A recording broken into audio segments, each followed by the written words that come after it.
tsy midika baranahana fa 𝐬𝐭𝐬𝐲 zany fahalalana zany mba ho tena arem-bakoka ho atsika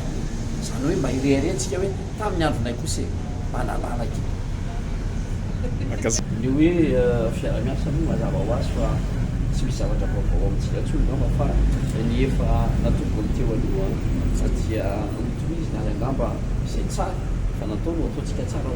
zay miainga amin'izay fahitanareo satria ianareo no anatiny iareo no miantsehatra nareo no eny an-kianja ny ministera pia amin'ny hoe mpiay anazy dia mety misy tantsoka mba azony atao kely ihany na eo amin'ny hoe fanatsarana izay tontolo ny asa mpanao gazety amin'ny lalàna zany ny fahalalana zava-tsara fa indray misy ny misorotena ho mpanao gazety ary manimba ny asan'ireo tena miantsehatra sy manao ny asa naradarany zavatra zany eo zany tsara ametrahantsika fitsidihana hoe manoloana ny fivoarana zao teknôlôjia zao ny ahitao misy ny ataontsika hoe tsy maintsy fanovana amin'ny anatsarana kokoa zany ny tena hoe sata ny feno mpanao gazety iza moa natsona mpanao gazety fiofanana inona no asa mpanao gazety ary ina no andrasan'ireo vahoaka izay limpandrosona ny mpivoarana amin'izany hoe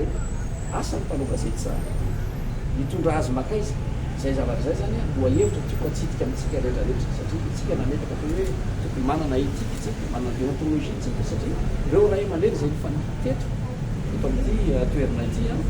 dia saika fantatra daholo am'teny tsika zany hoe 𝐿𝐴𝐻𝐿𝐴 𝐕𝐴𝐿𝐴 zany dia mitaiza izany zany hoe nanefy ny fomba fijery tao ny fiarahamonina misy moa dia tena hoe mitaizany io atao anatin'ny fitiava-tanindrazana miasa soratra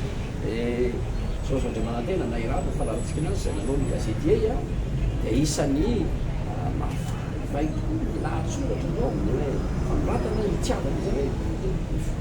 fitiava-tanindrazana izany olona mitoetra ve zany zavatra zany ankehitriny amintsika anjaratsika no maminany sy mametrametraka tafita ve ny fampianarana amin'ireo zandritsika ankehitriny sao dia tsika mandeha amin'ny latsika hoe la presse sensation fotsiny hoe natao anao buzz ozy ny tanora zay satria zay olona rehetra manana ety ohatra hoe connexion manana compte Facebook dia misoratena ho mpanao gazety zay manimba ny asantsika sy miantry ny asa